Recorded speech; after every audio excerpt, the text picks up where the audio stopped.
ಇದು ನನ್ನ previous video ಕಂಟಿನ್ಯೂಯೇಷನ್ನು third step ಇದು. ಯಾರಿಗೆ ಗೊತ್ತಿಲ್ವೋ ನಾನು ಯಾವ ವಿಚಾರದ ಬಗ್ಗೆ ಮಾತಾಡ್ತಿದ್ದೀನಿ ಅಂತ ಅವ್ರ ಪ್ರೀವಿಯಸ್ ವೀಡಿಯೋಸ್ ರೆಫರ್ ಮಾಡ್ಕೋಬೋದು.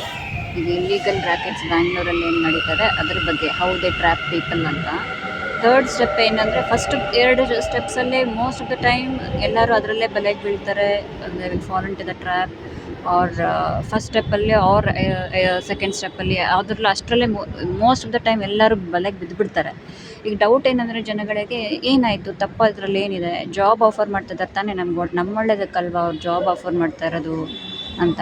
ಅದರಲ್ಲೂ ಸ್ವಲ್ಪ ಎಕನಾಮಿಕಲಿ ಬ್ಯಾಕ್ವರ್ಡ್ ಇರೋ ಜನಗಳು, ಸ್ವಲ್ಪ ಪುವರ್ ಇರೋರು, ಅವ್ರಿಗೇನಂತಂದರೆ ಜಾಬ್ ಸಿಕ್ಕರೆ ಸಾಕಪ್ಪ, US ಅಲ್ಲೋ UK ಅಂದ ತಕ್ಷಣ ಅವ್ರಿಗೇನೋ ಒಂದು ಫಾರಿನ್ ಕಂಟ್ರಿ ಜಾಸ್ತಿ ದುಡ್ಡು ಬರುತ್ತೆ ಅಂತೇಳಿ.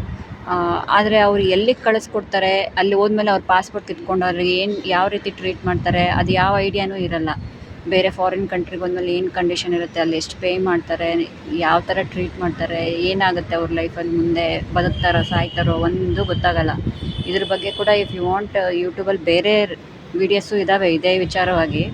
ನಾನು ಹೇಳ್ತಾ ಇರೋದು ನನಗೆ ಗೊತ್ತಿರೋ ಟೆಕ್ನಿಕ್ಸ್, ಅವ್ರು ಏನೇನು ಯೂಸ್ ಮಾಡ್ತಾರೋ ಗೊತ್ತಿರೋಷ್ಟು ನಾನು ಹೇಳ್ತಾ ಇದ್ದೀನಿ. ಇದು ಒಂದೇ ಮೆಥಡ್ ಅಂತೇನಿಲ್ಲ, ಅದರಲ್ಲಿ ಸಾವಿರಾರು ಮೆಥಡ್ಗಳಿದ್ದಾವೆ. ಒಂದೆರಡು ಮೆಥಡ್ ನನಗೆ ಗೊತ್ತಿರೋದು ಹೇಳ್ತಾ ಇದ್ದೀನಿ. ಈಗ ದುಡ್ಡಿನ ವಿಚಾರ ನಿಮಗೆ ಹೆಂಗೆ ಅವರು ವೀಕ್ ಮಾಡ್ತಾರೆ ಫೈನಾನ್ಷಿಯಲಿ ಅಂತಂದರೆ, ಒಂದು ಎಕ್ಸಾಂಪಲ್ ಹೇಳಿದೆ ನಾನು. ಬಾಡಿಗೆಗೆ ಕಿತ್ಕೊಳ್ಳೋದು, ಅಥವಾ ಜಾಬ್ ಬಾಸಿಗೇನೋ ಒಂದು ಲಂಚ ಕೊಟ್ಟು ಅಲ್ಲಿ ನಿಮ್ಮ ಜಾಬ್ ಹೋಗೋ ಥರ ಮಾಡೋದು, ಅಥವಾ ಕೊಲೀಗ್ಸಲ್ಲಿ ಟ್ರಬಲ್ ಕ್ರಿಯೇಟ್ ಮಾಡಿ ಅವ್ರು ಹೋಗಿ ಚಾಡಿ ಹೇಳಿ ನಿಮಗೆ ಮೆಂಟಲಿ ಟಾರ್ಚರ್ ಮಾಡಿ ನೀವೇ ಜಾಬ್ ಬಿಡಬೇಕು, ಇಲ್ಲ ಬಾಸ್ ನಿಮ್ಮನ್ನು ಫೈರ್ ಮಾಡ್ತಾರೆ.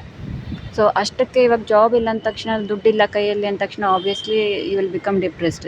Until and unless if you have some external supports, second income ಏನಾದರೂ ಇದ್ದರೆ, ಫ್ಯಾಮಿಲಿ ಫ್ರೆಂಡ್ಸು ಯಾರಾದರೂ ಹೆಲ್ಪ್ ಮಾಡೋರಿದ್ದರೆ ಓಕೆ. ಇಲ್ಲ ಅಂದರೆ ಅಷ್ಟರಲ್ಲೇ ಫೇಲ್ ಆಗಿ ಹೋಗ್ತೀರಾ. ಅದರಲ್ಲೇ ಅಲ್ಲಿಗೂ ನೀವು ಬಲೆಗೆ ಬೀಳಲಿಲ್ಲ ಅಂತಂದರೆ, then they will attack, emotionally torture ಮಾಡಿ ಮೈಂಡ್ ಗೇಮ್ಸ್ ಆಡೋಕ್ಕೆ ಶುರು ಮಾಡ್ತಾರೆ. ಯಾವ ರೀತಿ ಅಂದರೆ, ಈಗ ನಿಮ್ಮ ಪರ್ಸ್ನಲ್ ಲೈಫಲ್ಲಿ ಇಂಟರ್ಫಿಯರ್ ಆಗೋದು. ನೀವು ಯಾರ ಜೊತೆ ಫ್ರೆಂಡ್ಶಿಪ್ ಮಾಡ್ಕೊಂಡಿದ್ದೀರಾ, ನಿಮ್ಮ ಫ್ರೆಂಡ್ಸ್ ಮುಖಾಂತರನೋ, ಅಥವಾ ಏನೋ ಬ್ಲ್ಯಾಕ್ ಮೇಲ್ ಮಾಡೋದು, ಯಾವುದೋ ಒಂದು ವೀಕ್ ಪಾಯಿಂಟ್ ಇಟ್ಕೊಂಡು ಬ್ಲ್ಯಾಕ್ ಮೇಲ್ ಮಾಡೋದು, ಏನೋ ಒಂದು ಇನ್ಸಿಡೆಂಟ್ ಏನಾದರೂ ಇದ್ದರೆ, ವೀಕ್ನೆಸ್ ಏನಾದರೂ ಇದ್ದರೆ ಅದನ್ನೇ ಇಟ್ಕೊಂಡ್ಬಿಟ್ಟು ಅವರು ಸಮ್ಹೌ, ಈ ಹಿಡನ್ ಕ್ಯಾಮ್ರಾ ಟೆಕ್ನಿಕ್ಸ್ ಕೂಡ ನಾನು ಹೇಳಿದ್ದೀನಿ ಅವ್ರು ಹೆಂಗೆ ವರ್ಕ್ ಮಾಡ್ತಾರೆ ಅಂತೇಳಿ. They have lot of contacts. ಅದಕ್ಕೆ ಯೂಸ್ ಮಾಡೋ ಟೆಕ್ನಾಲಜಿ, ಅಡ್ವಾನ್ಸ್ಡ್ ಟೆಕ್ನಾಲಜಿ, ಅದು ಪಬ್ಲಿಕ್ಕಿಗೆ ಗೊತ್ತಿಲ್ಲ. ಚೈನೀಸ್, ಜಾಪನೀಸ್ ಟೆಕ್ನಾಲಜೀಸು ಅವು ನಮ್ಮ ಕಂಟ್ರಿಯಲ್ಲಿ ಅವೈಲೇಬಲ್ ಇಲ್ಲ. ಇವು ಕೆಲವರು ಈ ಬಿಸ್ನೆಸ್ಸಲ್ಲಿರೋರಿಗೆ ಮಾತ್ರ ಅದು ಆ್ಯಕ್ಸಸ್ ಇರೋದು. ಈಗ ಅವ್ರು ಜಾಬ್ ಆಫರ್ ಮಾಡಿ ನಿಮ್ಮನ್ನು ಅಲ್ಲಿ US-ಗೋ UK-ಗೋ ಕಳಿಸಿದ್ರೆ, ಅಲ್ಲಿ ಅವರಿಗೆ ಪೇಮೆಂಟ್ ಬರೋದು ಬೇಕಾದಷ್ಟು ಬರುತ್ತೆ ಅವರಿಗೆ. ಇದು ಅಲ್ಲದೆ ಹೇಳಿದ್ನಲ್ಲ, ಸೆಕ್ಸ್ ರ್ಯಾಕೆಟ್, 5 ಪ್ಯಾಂಥರ್ಸ್ ಅಂದರೆ 5 ಟೀಮ್ಸ್ ಇದ್ದಾವೆ. ಒಬ್ರೊಬ್ರು ಒಂದೊಂದು ಥರ ಇಲ್ಲೀಗಲ್ ಬಿಸ್ನೆಸಸ್ಸಲ್ಲಿ ಇದ್ದಾರೆ ಅವರು. ಒಬ್ಬರು ಮಕ್ಕಳಿಗೆ ಕಳ್ತನ ಮಾಡೋದು, ಹಾಸ್ಪಿಟಲಲ್ಲಿ ಅಲ್ಲಿ ಇಲ್ಲಿ. ಒಬ್ಬರು ಸೆಕ್ಸ್ ರ್ಯಾಕೆಟು, ಒಬ್ರು ಇಲ್ಲೀಗಲ್ ಕಂಟೆಂಟ್ ಮಾಡೋದು. ಇಲ್ಲೀಗಲ್ ಕಂಟೆಂಟ್ ಅಂದರೆ ಅದೇ ಹಿಡನ್ ಕ್ಯಾಮ್ರಾ ಇಟ್ಟು ಹೊಲ್ಸುಲ್ಸ್ ಕಂಟೆಂಟ್ ಮಾಡೋದು. ಇಲ್ಲಾಂದರೆ ಇದೆ ಎಕ್ಸ್ಪೋರ್ಟ್ ಮಾಡಿ ಬೇರೆ ಕಂಟ್ರಿಗೆ ಇದು ಮಾಡಿ ದುಮ್ಕಿ ಮಾಡಿ ಕಳಿಸ್ಕೊಡ್ತೀವಿ ಅಂತ. ಹಂಗೆ ದುಮ್ಕಿ ಪಿಕ್ಚರ್ ಬಂದಿರೋದು ಇದೇ ಥರನೇ, ಬಟ್ ಅದರಲ್ಲಿ ಒಳ್ಳೆ ರೀತಿಯಲ್ಲಿ ತೋರಿಸಿದ್ರೆ, ಇವ್ರು ಮಾಡ್ತಿರೋದು ಕೆಟ್ಟ ರೀತಿಯಲ್ಲಿ ಎಕ್ಸ್ಪ್ಲಾಯ್ಟ್ ಮಾಡ್ತಾ ಇದ್ದಾರೆ. ಇನ್ನೊಂದು ಟೀಮ್ ಅವರು ಬೇರೆ ಥರ ಇದು ಬಿಸ್ನೆಸ್ಸಸ್ಸು. ಆ ಥರ ಸುಮಾರು ಟೀಮ್ಸ್ ಇದ್ದಾವೆ, ಅವ್ರು ಬೇರೆ ಬೇರೆ ಬಿಸ್ನೆಸ್ಸಲ್ಲಿ ಇನ್ವಾಲ್ವ್ ಆಗಿರೋದು. ಈಗ ಎಮೋಷ್ನಲಿ ಟಾರ್ಚರ್ ಮಾಡಿಬಿಟ್ಟು ನಿಮಗೇನೋ ಒಂದು ಏನು ಮಾಡ್ತಾರೆ, ನೀವೇನು ಸ್ಟ್ರೆಸ್ ಆಗಿ ನಿಮ್ಮ ಲೈಫಲ್ಲಿ ನಡೆದಿರೋ ಇನ್ಸಿಡೆಂಟನ್ನು ಅವರು ಪದೇ ಪದೇ ಪದೇ ಪದೇ ಯಾವುದಾದ್ರೂ ಮುಖಾಂತರ, ಬೇರೆಯವ್ರ ಮುಖಾಂತರನೂ ಹಿಂಗೆ ಮಾಡಿದ್ಲು ಹುಡುಗಿ, ಅಥವಾ ಹುಡುಗ ಹಿಂಗೆ ಮಾಡಿದ್ದ, ಅವನ ಲೈಫಲ್ಲಿ ಇವ್ನು ಸರಿಗಿಲ್ಲ ಅಂತ ಸೊಸೈಟಿಯಲ್ಲಿ ಹೆಸರು ಹಾಳು ಮಾಡೋದು, ನಿಮ್ಮ ಬಗ್ಗೆ ಕೆಟ್ಟದಾಗಿ ಸ್ಟೋರಿಗೆ ಜನ್ರೇಟ್ ಮಾಡೋದು, ಅಥವಾ ಏನೋ ಒಂಥರ ಈ ಥರ ಟೆಕ್ನಿಕ್ಸ್ ಯೂಸ್ ಮಾಡ್ತಾರೆ ಅವರು. ಆಮೇಲೆ ಏನಾಗುತ್ತೆ, ನೀವು ಊರು ಬಿಟ್ಟು ಹೋಗ್ತೀರಾ, ಅಥವಾ ಆಲ್ರೆಡಿ ಊರು ಬಿಟ್ಟು ಬಂದಿದ್ದರೆ ಬೇರೆ ದಾರಿ ಇಲ್ಲದೆ, ವಿಧಿ ಇಲ್ಲದೆ ಡಿಪ್ರೆಷನ್ಗೆ ಹೋಗ್ತೀರಾ. ಅಲ್ಲಿ ಏನೋ ಆ ಥರದ ಇದರಲ್ಲಿ ಸಿಗಾಕ್ಸ್ಬಿಟ್ಟು ಏನೋ ಒಂದು ಮಾಡ್ತಾರೆ ಒಟ್ಟಿನಲ್ಲಿ, ಎಮೋಷ್ನಲಿ ಟಾರ್ಚರಿಂಗ್. ಫೈನಲ್ ಆಗಿ ನೀವು ಎಲ್ಲಿಗೆ ಕುಗ್ಗೋಗಿ, ಎಲ್ಲ ರೀತಿಯಲ್ಲೂ ಕುಗ್ಗೋಗ್ಬಿಟ್ರೆ ಆಮೇಲೆ ಮತ್ತೆ ಅವರು ನಿಮ್ಮನ್ನು ಬಲೆಗೆ ಬೀಳಿಸ್ಕೊತಾರೆ.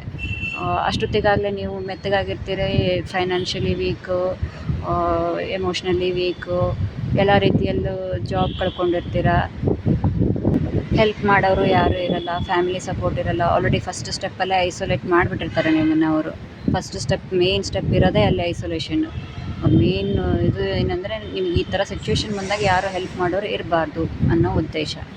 ಈಗ ನನಗೆ ನಾನು ಯಾಕೆ ಹೇಳ್ತಿದ್ದೇನೆ ಅಂದರೆ I personally have gone through all this for so many years and also the society is contributing. ಸೊಸೈಟಿನೂ ಹಂಗೇ ಇದೆ. ಅವ್ರು ನಮ್ಮ ಅನ್ಫಾರ್ಚುನೇಟ್ಲಿ ಇಂಡಿಯನ್ ಸೊಸೈಟಿಯಲ್ಲಿ ಕಲ್ಚರ್ ಟ್ರೆಡಿಷನ್ ಅಂತ tradition and culture we are so proud of. ನಾವು ಬುಕ್ಕಲ್ಲಿ ಪುಸ್ತಕದಲ್ಲಿ ಸ್ಕೂಲಲ್ಲಿ ಓದಿರೋದು ಏನಿತ್ತು ಅದು ರಿಯಲ್ ಲೈಫಲ್ಲಿ ಪಿಕ್ಚರ್ಗೂ ಸಿನಿಮಾಗೂ ಬುಕ್ಕಿಗೂ ರಿಯಲ್ ಲೈಫಿಗೂ lot of difference. Society is unfortunately the opposite. ಅವರು ಕಾಂಟ್ರಿಬ್ಯೂಟ್ ಮಾಡ್ತಾರೆ, ಒಬ್ರಿಗೊಬ್ರು ಬರೀ ಹೊಟ್ಟೆ ಕಿಚ್ಚು ಪಟ್ಕೊಂಡು ಹೆಲ್ಪ್ ಮಾಡಲ್ಲ. ಇನ್ನೊಬ್ರಿಗೆ ಅಸೂಯೆಯಿಂದ ಆಗಲಿ ಬಿಡು ಅವ್ರಿಗೆ ಹಂಗೆ ಆಗಬೇಕು ಅಂತ ಅನ್ನೋ ಕೆಟ್ಟ ಬುದ್ಧಿ, ಅವ್ರಿಗಿಂತ ಬೇರೆಯವ್ರು ಮುಂದೆ ಬರಬಾರ್ದು ಅನ್ನೋ ಕೆಟ್ಟ ಬುದ್ಧಿ, ಅಥವಾ ಯಾರಾದರೂ ಚೆನ್ನಾಗಿದ್ದರೆ ಅವ್ರನ್ನು ತಮ್ಮ ಲೆವೆಲಿಗೆ ಇಳಿಸ್ಬೇಕು ಅನ್ನೋ ಬುದ್ಧಿ. ತಾವು ಬೆಳಿಬೇಕು ಅಂತಿಲ್ಲ, ಅವ್ರನ್ನ ಇಳಿಸ್ತಾರಂತೆ ಕೆಳಗೆ. ಅನ್ಫಾರ್ಚುನೇಟ್ಲಿ ಸೊಸೈಟಿ ಕೂಡ ಹಂಗೇ ಇದೆ ನಮ್ಮ ದೇಶದಲ್ಲಿ. ಇದು ನನಗೆ ಬೇಜಾರಾಗುವಂಥ ವಿಚಾರ ಅಂದರೆ ಇದೇನೆ. ಯಾಕಂದರೆ I was once upon a time I was so proud about my country. ಈಗ ನನಗೆ ಇದೆಲ್ಲ ಗೊತ್ತಾದ ಮೇಲೆ ಇಷ್ಟು ವರ್ಷ ಗೊತ್ತಿದ್ರೂ ಕೂಡ ಯಾರೂ ಮಾತಾಡಲಿಲ್ಲ.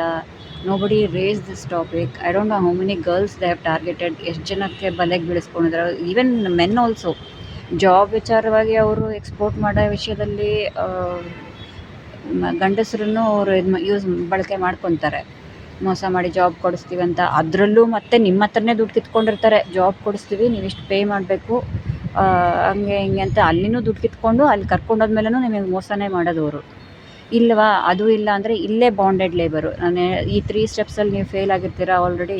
ಸೊ ಅವಾಗೇನು ಇಲ್ಲ, ನಿಮ್ಗೆ ಬೇರೆ ಕಂಟ್ರಿಗೆ ಹೋಗೋಕ್ಕೆ ಇಷ್ಟ ಇಲ್ಲ, ಈ ಕಂಟ್ರಿಯಲ್ಲೇ ಜಾಬ್ ಕೊಡಿಸ್ತೀವಿ ಅಂತ ಹೇಳ್ಬಿಟ್ಟೇನು ಅದಕ್ಕೆ ಕಾಂಪ್ರಮೈಸ್ ಮಾಡೋ ಥರ. ನೀವು ಜಾಬ್ ಬೇಕಾದರೆ ಏನೋ ಒಂದು ಹೇಳ್ತಾರೆ ಅವರು, ಈ ಥರ ನೀವು ಮಾಡಬೇಕು. ಅದೊಂಥರ ಬಾಂಡೆಡ್ ಲೇಬರರ್ ಥರ. ಒಟ್ಟಿನಲ್ಲಿ ನೀವು ಅವ್ರ ಕೈ ಕೆಳಗೆ ಇರೋ ಥರ ನೋಡ್ಕೊತಾರೆ. ನೀವು ಗ್ರೋ ಆಗೋಕ್ಕಂತೂ ಅವ್ರು ಬಿಡಲ್ಲ. ಅವ್ರ ಕೈ ಕೆಳಗೆ ಕೆಲಸ ಮಾಡ್ಕೊಂಡು ಇರಬೇಕು. ಅಂದರೆ ಕೈ ಕೆಳಗೆ ನೀವೇನು ಅನ್ಕೊತೀರಾ, ಕೈ ಕೆಳಗೆ ಕೆಲಸ ಆಫೀಸಲ್ಲೂ ಬೇರೆಯವ್ರ ಕೈ ಕೆಳಗೆ ಕೆಲಸ ಮಾಡ್ತೀವಿ, ಅದ್ರ ಬದಲು ಇಲ್ಲಿ ಮಾಡ್ಬೋದಲ್ಲ ಅಂತ ಹಂಗೆ ಆಲೋಚನೆ ಬರುತ್ತೆ. But that is not the case. Bonded labourers ಅಂತ ಹಳೆ ಕಾಲದಲ್ಲಿ ಇಂಡಿಯಾದಲ್ಲಿ ಇತ್ತಲ್ಲ, ಇವ್ರು ಅದೇ ಥರನೇ ಈಗಲೂ ಮಾಡ್ತಾ ಇರೋದು. ಇಲ್ಲಿ ನಡೀತಾ ಇದೆ, ಅದು ಆ್ಯಕ್ಚುಲಾಗಿ ನಡೀತಾ ಇದೆ, ಗೌರ್ಮೆಂಟಿಗೆ ಕೂಡ ಗೊತ್ತು. But nobody is taking any action. ಯಾಕಂದರೆ ಅವ್ರಿಗೂ ಅದರಲ್ಲಿ ಪಾಲು ಸಿಗ್ತಾ ಇದೆ, ಶೇರ್ ಸಿಗ್ತಾ ಇದೆ. ಆ್ಯಂಡ್ ಆ ಬಿಸ್ನೆಸ್ಸಲ್ಲಿ ಅವ್ರಿಗೆ ಬರ್ತಾ ಇರೋ ಪ್ರಾಫಿಟ್ ಯಾವ ಲೆವೆಲಿಗಿದೆ ಅಂದರೆ ಅವರು ಈಸಿಯಾಗಿ ಬಾಯಿ ಮುಚ್ಚಿಸ್ಬೋದು ಎನಿಬಡಿ. ಎಜುಕೇಟೆಡು, ನಾವು ಮುಂಚೆ ಎಲ್ಲ ಟಿ ವಿಯಲ್ಲಿ ನ್ಯೂಸಲ್ಲಿ ಏನು ನೋಡ್ತಿದ್ವಲ್ಲ, ಆ ಮೀಡಿಯಾದವ್ರು ಕೂಡ ಇನ್ವಾಲ್ವ್ ಆಗಿದ್ದಾರೆ ಅದರಲ್ಲಿ.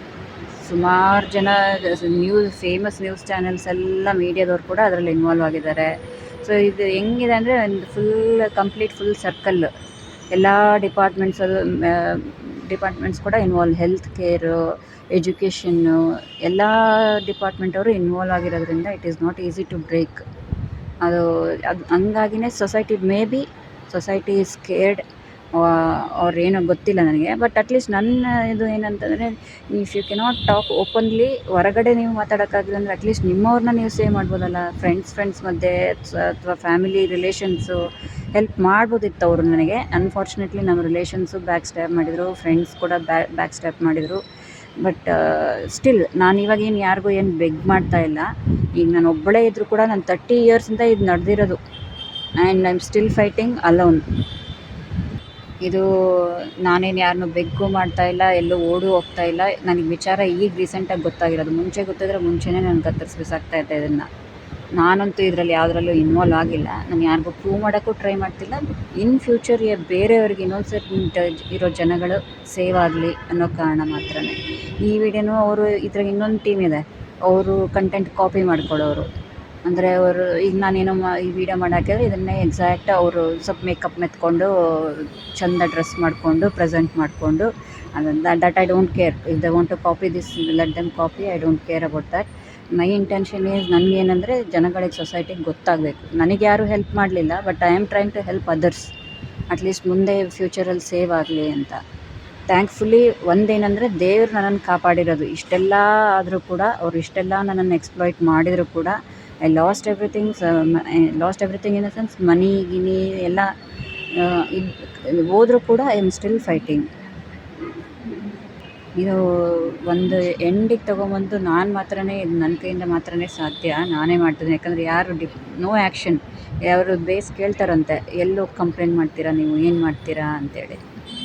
So I myself I am taking the action ನಾವು. ಫೈನಲ್ ಏನು ಮಾಡಬೇಕು ಅದನ್ನು ನಾನು I am working out in different ways. ನಾನು ಬೇರೆ ಬೇರೆ ರೀತಿಯಲ್ಲಿ ವರ್ಕ್ ಮಾಡ್ತಾ ಇದ್ದೀನಿ. This is one method which I am trying to make people aware about. ಈ ಬೇಕಾದವರು ಬೇರೆ ವೀಡಿಯೋಸ್ ಚೆಕ್ ಮಾಡಿದ್ರೆ ನಿಮಗೆ ಶೇರ್ ಮಾಡೋಕ್ಕಾಗ್ತಿದ್ರೆ ಮಾಡಿಕೊಳ್ರಿ, ನನಗೇನು ತೊಂದರೆ ಇಲ್ಲ. ಇನ್ನೂ ಮುಂದೆ ವೀಡಿಯೋಸು ಬೇರೆ ಇನ್ನೂ ಸುಮಾರು ರಿವೀಲ್ ಮಾಡೋ ಸುಮಾರು ವಿಚಾರಗಳಿದ್ದಾವೆ. ಇದು ಸ್ಟೆಪ್ 3